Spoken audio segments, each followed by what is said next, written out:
রাত এখন গভীর, চারপাশ নিস্তব্ধ।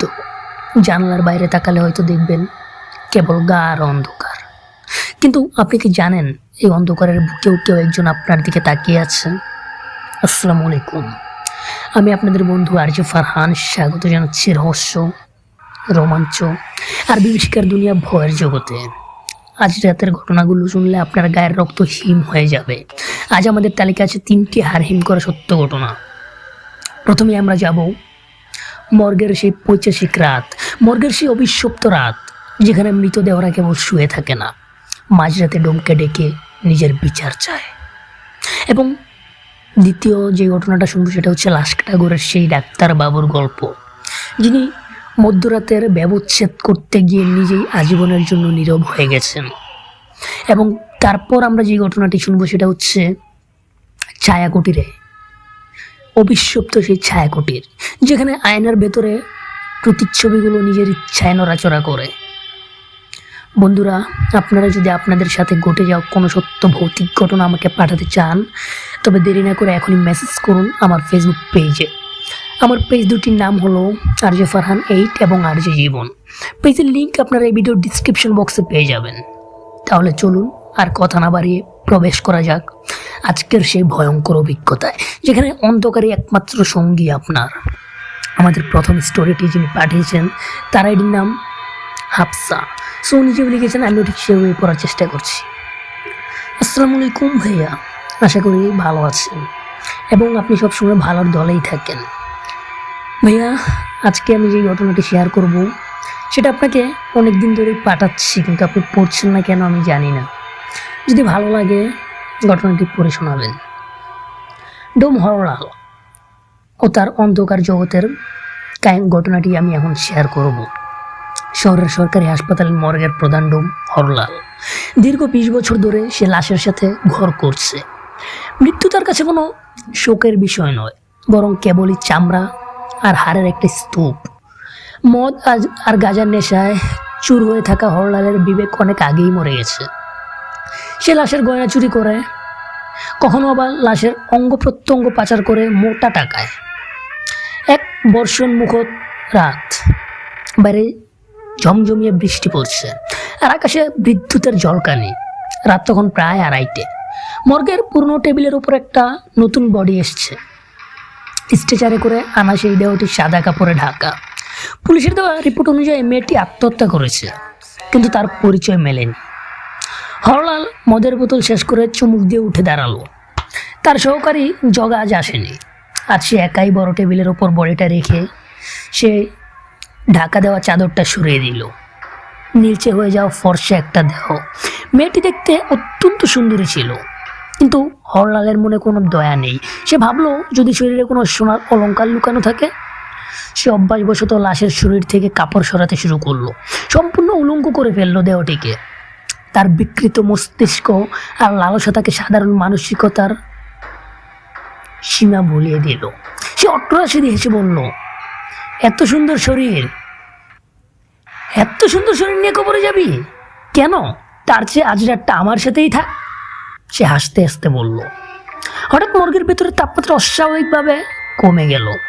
ফ্রিজগুলোর ভেতরে রাখা পুরনো বডিগুলো যেন নড়ে উঠলো। হরলাল খেয়াল করলো না। সে যখন তার ছুরিটা নিয়ে বডিটা কাটার জন্য তৈরি হচ্ছে, ঠিক তখন একটা শব্দ হলো, খচ খচ খচ খচ। শব্দটা আসছিল সেই মৃত মেয়েটির ভেতর থেকে। হরলাল থমকে দাঁড়ালো। সে দেখলো মেয়েটির পেটটা যেন নিজে থেকেই ওঠানামা করছে, যেন সে শ্বাস নিচ্ছে। সে নিজেকে বোঝালো গ্যাসের চাপে এমন হচ্ছে, কিন্তু পরক্ষণেই সে যা দেখলো তাতে তার হাতের ছুরিটা মাটিতে পড়ে গেল। মেয়েটির বন্ধ চোখের পাতাগুলো কাঁপছে আর তার ঠোঁটের কোনায় ফুটে উঠেছে এক পৈশাচিক হাসি। হরলাল পিছিয়ে যেতে চাইলো, কিন্তু দেখলো তার পা দুটো যেন মেঝের সাথে আঠা দিয়ে লেগে গেছে। হঠাৎ সেই উলঙ্গ মৃতদেহটি হড়বড় করে উঠে বসলো। তার গাড়টা 180 ডিগ্রি ঘুরে গেল হরলালের দিকে। মেয়েটি তার রক্তহীন ঠোঁট খুলে কর্কশ গলায় বললেন, তোর খুব শখ না আমার শরীর দেখা? এখন ভালো করে দেখ দেখ আমি কেমন। বলে এই মেয়েটি নিজের বুকটা 2 হাত দিয়ে চিরে ফেললো। ভেতর থেকে কোনো রক্ত বেরোলো না, বেরোতে শুরু করলো কালো কালো পোকা আর এক বিভৎস পচা গন্ধ। হল্লাল চিৎকার করতে চাইলো, কিন্তু তার গলা দিয়ে কোনো শব্দ বেরোলো না। মর্গের বাতিগুলো ধপধপ করে নিভে গেল। গুটগুটো অন্ধকার। হল্লাল অনুভব করলো সেই উলঙ্গ দেহটি টেবিল থেকে নেমে মেঝেতে হাঁটছে। তার হাড়ের কর্কর শব্দ পুরো ঘরে প্রতিধ্বনি হচ্ছে।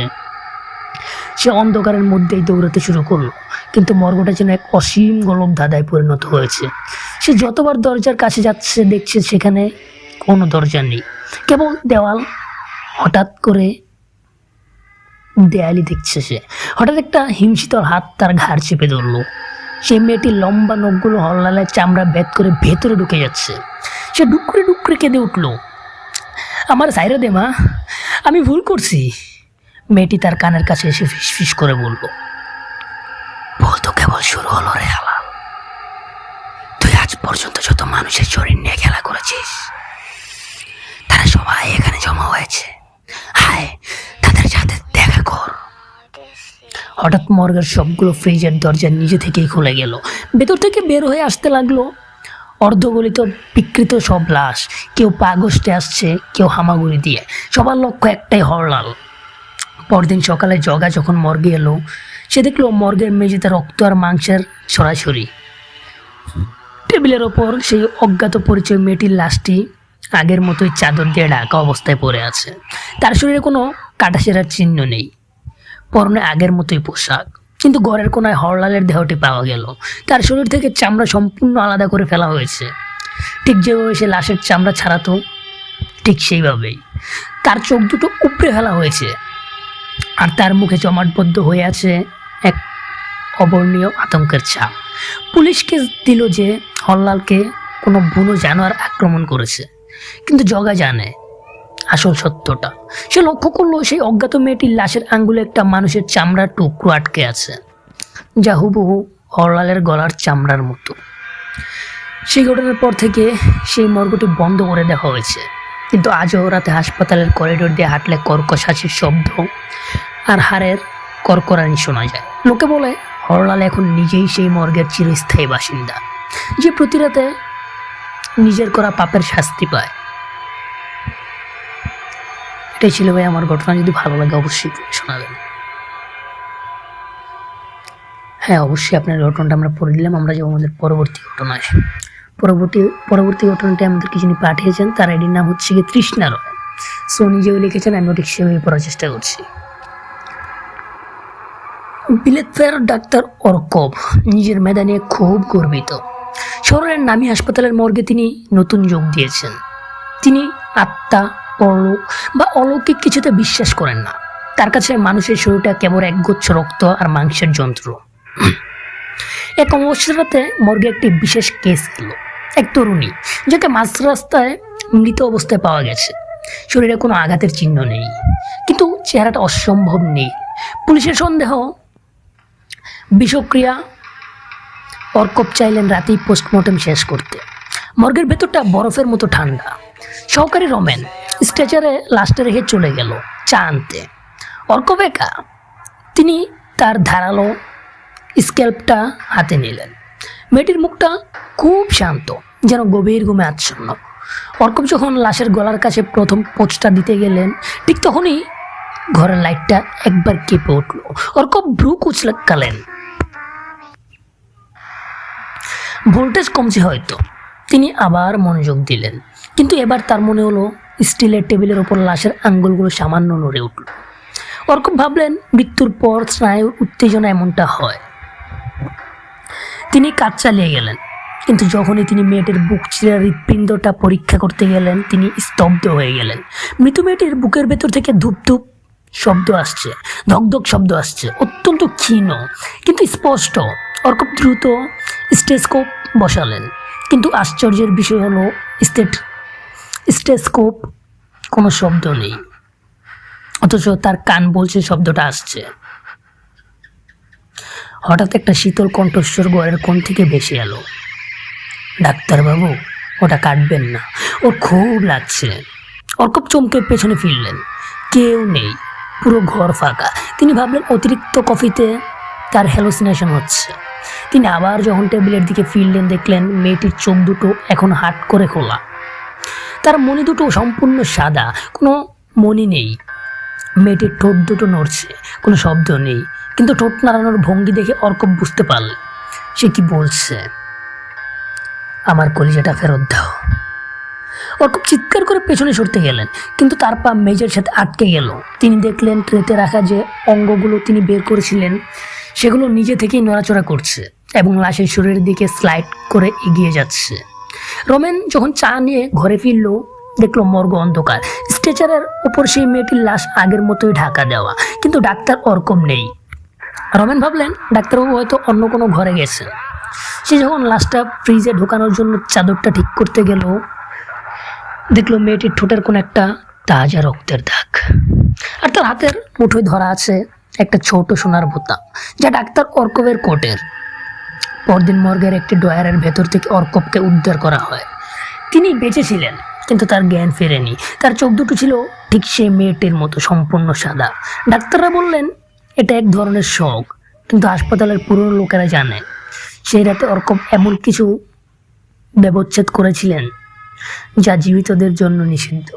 আসসালামু আলাইকুম ভাই, এটাই ছিল আমার ঘটনা। ভালো লাগলে পড়ে শোনাবেন, এবং আমি আরও একটা ঘটনা পাঠাবো যদি আপনি আমার এই ঘটনাটা পড়ে শোনান। অবশ্যই আপনার পরবর্তী যে ঘটনাটা আছে সেটা পাঠিয়ে দিবেন আমাদের ফেসবুক পেজ আরজে ফারহান 8 এবং আরজে জীবন, দুটো পেজের লিঙ্ক আমার এই ভিডিও ডিসক্রিপশন বক্সে পাবেন। যারা এখনও সাবস্ক্রাইব করে নেয় অবশ্যই সাবস্ক্রাইব করে দিবেন, পাশে থাকা বেল আইকন বাটনটি অন করে দিবেন। ভালো লাগলে একটা লাইক করবেন, কেমন লাগলো সেটা জানাবেন ভিডিওর কমেন্ট বক্সে। আমরা যেতে চাই আমাদের পরবর্তী ঘটনায়। পরবর্তী ঘটনাটি আমাদেরকে পাঠিয়েছেন জুয়েল ভাই। উনি জুয়েল লিখেছিলেন, আমি সেভাবে পড়ার চেষ্টা করছি। আসসালামু আলাইকুম ভাইয়া। ঘটনাটি নিলয়ের সাথে। নিল একজন পেশায় ফ্রিল্যান্স ফটোগ্রাফার। পুরনো দালান কোঠা আর ঐতিহ্যের ছবি তোলা তার নেশা। গ্রামের নাম নিশিন্দি। মানচিত্রে খুঁজে পাওয়াই দায়, জনশ্রুতি আছে এই গ্রামের শেষ প্রান্তে এক বিশাল জমিদার বাড়ি আছে, যা গত 100 বছর ধরে জনমানবহীন। স্থানীয়রা একে বলে ছায়া কুটির। নীল তার ক্যামেরা ব্যাগ আর একটা হালকা টর্চ নিয়ে যখন নিশিন্দে পৌঁছালো, তখন বিকেল ফুরিয়ে আসছে। গ্রামের মানুষ তাকে কুঠির দিকে যেতে নিষেধ করলো। বৃদ্ধ করিম চাচা বললেন, বাবা ওই বাড়িতে রাত কাটাইয়েন না, ওইখানে বাতাস ভারী আর ছায়াগুলো কথা কয়। নীলয় হাসলো। সে শহরের ছেলে, ভূতপ্রেতে তার বিশ্বাস নেই। সে ভাবলো গোধূলির আলোয় কুঠির ছবিগুলো দারুণ আসবে। জমিদার বাড়িটা বিশাল, ইটের ফাঁকে ফাঁকে বটগাছের শিকড় ঢুকে দেয়ালগুলো চিরে ফেলেছে। সদর দরজার মোর্চে ধরা করাত নাড়তেই ক্যাচ ক্যাচ শব্দ করে দরজাটা নিজে থেকেই খুলে গেল। ভেতরে জমাট বাঁধা অন্ধকার, ধুলোর আস্তরণ আর মাকড়সার জালে চারপাশ ঢাকা। নীলয় ভেতরে ঢুকে তার ক্যামেরাটা সেট করল। হলঘরের মাঝখানে একটা বিশাল ঝাল লণ্ঠন ঝুলে আছে, যার কাজগুলো ভাঙ্গা। সে লক্ষ্য করলো পুরো বাড়িটা অদ্ভুত নিস্তব্ধ, ঝিঝে পোকার শব্দ সেখানে পৌঁছাচ্ছে না। হঠাৎ সে ওপরতলার কারো হাঁটার শব্দ শুনতে পেল। খটখট খটখট। ভারী বর্জিত পরে বা খরম পায়ে কেউ যেন আলিঙ্গন করে হেঁটে যাচ্ছে। দ্বিতীয় তলায় উঠে নিল একটা বিশাল ঘরে ঢুকলো। ঘরের দেয়ালে এক বিশাল বেলজিয়াম আয়না। সে আয়নার সামনে দাঁড়িয়ে নিজের ছবি তুলতে যাচ্ছিল, কিন্তু ক্যামেরার লেন্সে যা দেখলো তাতে তার রক্ত হিম হয়ে গেল। আয়না নীলের প্রতিচ্ছবির পেছনে একটা আবছা অবয়ব দাঁড়িয়ে আছে, পরনে পুরনো আমলের জমিদারি পোশাক, কিন্তু তার মুখ নেই। শুধু দুটো শূন্য কোটর দিয়ে নীল আগুন বেরোচ্ছে। নীল দ্রুত পেছনে ফিরে তাকালো, সেখানে কেউ নেই। আবার আয়নায় তাকাতেই দেখলো অবয়বটি এখন তার কাঁধের ওপর হাত নাড়ছে। নীলয় ঘামতে শুরু করলো। সে নিজেকে বোঝালো এটা মনের ভুল বা চোখের বিভ্রম, কিন্তু তখনই ঘরের দরজাটা ধরাম করে বন্ধ হয়ে গেল। আতঙ্কে ঘর থেকে বেরোনোর পথ খুঁজতে গিয়ে নিলয় একটা কাঠের সিন্দুক পেল। সিন্দুকটি খোলা, ভেতরে একটা জীর্ণ ডায়েরি। নিলয় টর্চ জ্বালিয়ে পড়তে শুরু করলো। ওটা ছিল এইবারের ছোট জমিদার রাজেশ শেখর রায়ের ডায়েরি। ডায়েরির শেষ পাতাগুলো ছিল ভয়াবহ। লেখা ছিল, আজ অমাবস্যা, ওরা আসছে। দেয়ালের ভেতর থেকে নখের আঁচড়ানোর শব্দ পাচ্ছি। আমার স্ত্রী সুলতা আজ 3 দিন ধরে নিখোঁজ, কিন্তু রাতে তার নুপুরের শব্দ আমি শুনতে পাই। আমি জানি এই বাড়ির নিচে যে গোপন কুঠুরি আছে সেখানেই ওরা আমাদের উৎসর্গ করবে। আমি আর পালাতে পারবো না। ডায়েরিটা পড়তে পড়তে নিলয় অনুভব করলো তার পায়ের নিচের মেঝেটা কাঁপছে। নিচতলায় এক তপ্ত নিঃশ্বাসের শব্দ শোনা যাচ্ছে। নিলয় ঘর থেকে বেরিয়ে নিচে নামার চেষ্টা করলো, কিন্তু অদ্ভুতভাবে সে বারবার একই অলিন্দনে ফিরে আসছে। যতবার সে সিঁড়ি দিয়ে নামছে সে নিজেকে আবার সেই আয়নাগুলোর ঘরেরই আবিষ্কার করছে। সে তার ঘড়ির দিকে তাকালো, ঘড়ির কাঁটাগুলো বন বন করে ঘুরছে। তার মনে হলো সে মাত্র 10 মিনিট ধরে এখানে আছে, কিন্তু জানলার বাইরে তাকিয়ে দেখলো ঘুটঘুটে অন্ধকার, যেন কয়েক ঘন্টা পেরিয়ে গেছে। হঠাৎ চারপাশ থেকে ফিস ফিস করে শব্দ ভেসে আসতে লাগলো। তুমি এসছো, তুমি আমাদের মুক্তি দেবে। ভয়ে দৌড়াতে গিয়ে নিলয় একটা গুপ্ত সিঁড়ি খুঁজে পেল, যা মাটির নিচে চলে গেছে। সেখান থেকে একটা পচা মাংসের গন্ধ আসছিল। নিলয় ভাবলো হয়তো এটাই বেরোনোর কোনো সুড়ঙ্গ, কিন্তু নিচে নামতেই সে যা দেখলো তাতে তার চিৎকার গলাতেই আটকে গেল। বিশাল এক হলঘর, সেখানে ডজন ডজন কঙ্কাল, দেয়ালে শিকল দিয়ে বাঁধা, আর ঠিক মাঝখানে একটা পাথরের বেদিতে বসে আছে সেই মুখহীন জমিদার। তার হাতে একটা পুরনো ধারালো খড়গ। জমিদার উঠে দাঁড়ালো, তার পায়ের খড়মের শব্দ পুরো পাতাল ঘরে প্রতিধ্বনি হতে লাগলো। নিলয় পালানোর চেষ্টা করলো, কিন্তু তার পা যেন মাটিতে কেঁদে গেছে। সে দেখলো তার নিজের ছায়াটা তার শরীর থেকে আলাদা হয়ে জমিদারের দিকে হেঁটে যাচ্ছে। জমিদার অস্পষ্ট সুরে বলল, 100 বছর ধরে আমি আমার নতুন শরীরের অপেক্ষা করছি। পরদিন সকালে এক গ্রামের মানুষ জমিদার বাড়ির সামনে নিলয়ের ক্যামেরাটা পড়ে থাকতে দেখলো, কিন্তু নিলয়কে কোথাও পাওয়া গেল না। তার ব্যাগ ডায়েরির সব উধাও। পুলিশ এলো, তল্লাশি চালালো, কিন্তু সেই পাতাল ঘরের কোনো চিহ্ন পাওয়া গেল না। শুধু দোতলার সেই বিশাল বেলজিয়াম আয়নাটা একটা নতুন পরিবর্তন দেখা গেল। আয়নার ভিতর এখন একজন তরুণের অভাব স্পষ্ট দেখা যায়, যার হাতে একটা ক্যামেরা ঝুলছে এবং যার চোখে সীমাহীন আতঙ্ক। এখনও নিশ্চিন্তে গ্রামের মানুষ রাতে সেই কুঠুরির পাশ দিয়ে গেলে ক্যামেরার ফ্ল্যাশের মতো একটা আলো দেখতে পায়। তারা জানে ছায়াকুটির তার নতুন শিকার পেয়ে গেছে। এটাই ছিল ভাই আমার ঘটনা। যদি ভালো লাগে পড়ে শোনাবেন। আসসালামু আলাইকুম। ওয়ালাইকুম আসসালাম। এবং আমি বিশ্বাস করি আমার ভিউয়ার্স যারা আছেন তারা আপনাদের প্রকৃত ঘটনাগুলো আমাদেরকে পাঠান। রাত বাড়ছে, শিশাতে বাড়ছে চারপাশের রহস্য। আজকের ঘটনাগুলো হয়তো এখানেই শেষ, কিন্তু অন্ধকার ঘরে একা থাকলে মনে রাখবেন সব শেষ হয়েও কিন্তু শেষ হয় না। আপনার ঘরের কোনো যে ছায়াটা দেখছেন সেটা কি সত্যি আসবাবপত্রের নাকি অন্য কিছু? আজকের মতো ভয়ের জগৎ থেকে বিদায় নিচ্ছি আমি আরজে ফারহান। তবে রহস্যের এই যাত্রা থামবে না। আগামী পর্বে আমি ফিরব আপনাদের পাঠানো আরও কিছু হারহীন করা ঘটনা নিয়ে। আপনার কাছে যদি এমন কোনো গা ছমছমে সত্যি ঘটনা থাকে তবে সেটি লিখে পাঠিয়ে দিন আমার ফেসবুক পেজ আরজে ফারহান 8 অথবা আরজে জীবন এই পেজের ইনবক্সে। পেজের লিঙ্ক ডিসক্রিপশন বক্সে দেওয়া থাকবে। লিঙ্কে ক্লিক করে সরাসরি যোগাযোগ করতে পারেন আমাদের সাথে। ততক্ষণ পর্যন্ত সাবধানে থাকুন, সতর্ক থাকুন। আর হ্যাঁ, ঘুমানোর আগে একবার আপনার খাটের নিচটা চেক করে নিয়েছেন তো? শুভরাত্রি। দেখা হবে আগামী পর্বে ভয়ের নতুন কোনো ঠিকানায়। আল্লাহ হাফেজ।